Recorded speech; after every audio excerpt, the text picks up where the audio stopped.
eri bilan urush chiqaradi, kimdir ota-onasi bilan qilib bermagan. Nima uchun hamma psixolog ota-ona bilan ishlayapti? Nima uchun hamma psixolog eri bilan ishlayapti? Chunki ularda mana shu masala eng asosiy masala bo'lib qolgan. Nima uchun ajrim bo'lyapti? Pul bermaydi, kiyintirmaydi, boqmaydi, mashina olib bermaydi, uy olib bermaydi. Qani.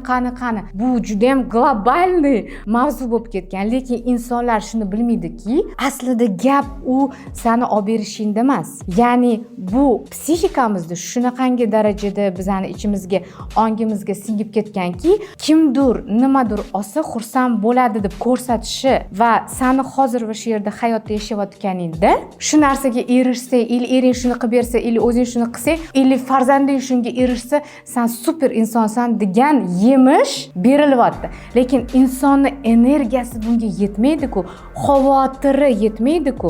O'sha xavotiri pererabotkasini ishlashi o'rniga o'sha yerdagi insonlarning obrazini ko'rib, xulosa chiqarib aql, yolg'onni kasb, ya'ni insonga xursandchilik beradi.